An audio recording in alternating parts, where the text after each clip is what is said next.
இன்னைக்கு மின்னல் பரவல F1 Hollywood படம் எப்படி இருக்கு பாப்போம். 90களில் மிக பிரபலமான டிரைவரான பிராட் பிட் ஒரு ரேஸ் கார் ஆக்சிடென்ட் பிறகு ஆட்டத்துல இருந்து சுத்தமா விலகிறாரு. ஆனா வருமானத்துக்கு வழியில இன்டர்நேஷனல் கார் ஃபெடரேஷன் கார் ரேஸ்ல தன்னுடைய நண்பர் APXGP கம்பெனி ஓனருக்காக மறுபடியும் ரேசிங் வர்றாரு. இவங்க டீம்ல இன்னொரு அனுபவம் இல்லாத இளம் டிரைவரான டாம்சன் டிட்ரிஸுக்கும் நாயகன் பிராட் பிட்டுக்கும் அடிக்கடி ஈகோ கிளாஷ் வருது. இதெல்லாம் மீறி நாயகன் எப்படி ஃபைனல் ரவுண்ட் வரைக்கும் கொண்டு வந்து ஜெயிக்க வைக்கிறாருன்னு பரபரப்பா சொல்ற ஒரு அமெரிக்கன் ஸ்போர்ட்ஸ் டிராமா தான் F1. படத்துடைய நாயகன் பிராட் பிட் மிகப்பெரிய ஹாலிவுட் ஆக்ஷன் சொல்றத ஏஞ்சலினா ஜோலியுடைய மூணாவது ஹஸ்பண்ட் சொன்னா எல்லாருக்கும் நல்லா தெரிஞ்சிருக்கும். ஆரம்பத்துல டிரைவர் வேலைக்கு அப்ளை பண்ற சீன், நண்பருடைய நோட்டீஸ் போட கார்ஸ் கம்பெனில கார் ஓட்டுறது, இடையில நிறைய ஆக்சிடென்ட்களை சந்திக்கிறது, அதுல இருந்து மறுபடியும் எந்திரிச்சு வருது, பழைய ஆக்சிடென்ட் நினைச்சு பார்த்து மிரள்றது, கடைசி கிளைமாக்ஸ்ல பரபரப்பா கார் ஓட்டி முதலிடத்துக்கு வந்து சாம்பியன்ஷிப் பட்டத்தை வெல்றதுன்னு அக்பாருக்கு ஒரு கார் ரேஸ் வீரராகவே வாழ்ந்திருக்காரு பிராட் பிட். அடுத்து இந்த படத்துல முக்கியமான கதாபாத்திரமான ஜூனியர் ரேஸ் வீரர் அவர் டாம்சன் டிட்ரிஸ் ரேஸ் டீம்ல தன்னை ஒரு பெரிய ஆளா நினைச்சுக்கிட்டு நாயகன் கூட அடிக்கடி ஈகோ கிளாஷ்ல மோதுறதும் பின்னால ஒரு பெரிய ஆக்சிடென்ட்ல மாட்டதுக்கு அப்புறம் தெரிஞ்சு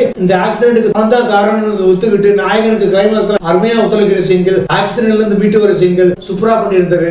அடுத்து APXGP கம்பெனியுடைய ஓனர் மற்றும் பிராட் பிட்டுடைய நண்பரா வர ஜேவியர் பிரெட்டம், ஜோஷுவாவுடைய அம்மா ஒரு சாரா நெல்ஸ் எல்லாருமே சூப்பரா பண்ணியிருந்தாங்க. படத்துடைய இயக்குனர் ஜோசப் கொசின்ஸ்கிக்கு F1 டைரக்டர் 6வது படம். இவர் டைரக்ட் பண்ணல ரொம்ப முக்கியமான படம்னா டாப் கன் மேவரிக்.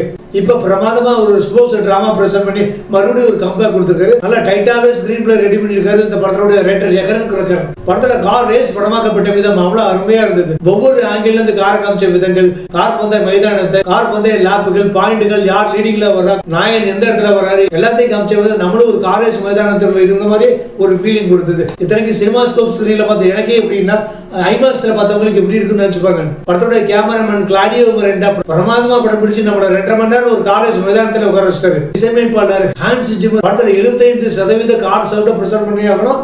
அதுக்காக ஸ்போர்ட்ஸ் சேனல்ல கார் ரேஸ் பார்த்த மாதிரி ஒரு ஃபீலிங் வரக்கூடாது. அதே நேரத்தில் மக்கள் மனசுல ஈஸியா கனெக்ட் ஆகணும், ஒரு பரபரப்பை கிரியேட் பண்ணணும். இந்த அத்தனை டாஸ்க்களை அவளை அழகா கோஆர்டினேட் பண்ணி சூப்பரா பிரசன்ட் பண்ணிருக்காரு. எடிட்டர் ஸ்டீபன் வெரியும் ஏகப்பட்ட கிராண்ட் பிரிக்ஸ்ல வர்றதுனால ஆடியன்ஸ் கூட ரொம்ப குழப்பாம நல்லா தெளிவா நல்லா கச்சிதமா எடிட் பண்ணிருக்காரு. படம் என்னதான் பல ஊர்களில் நடக்கிற கார் ரேஸ் காமிச்சாலும் ரேஸ் மைதானங்கிற ஒரு குண்டுச்சட்டிகளே குதிரை ஓட்டுறதுனால சில இடங்கள்ல படம் அயற்சியை தருது.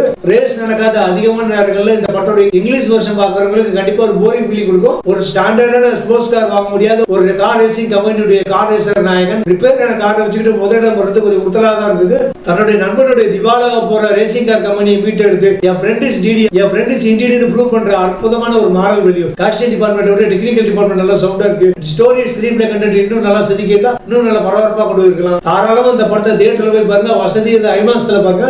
1-2 லிப் லாக் சீன்கள் இருக்கிறதுனால இது 16+ ஏஜ் ஆடியன்ஸ்க்கான படம். மொத்தத்துல F1 ஃபென்டாஸ்டிக் ஒன்.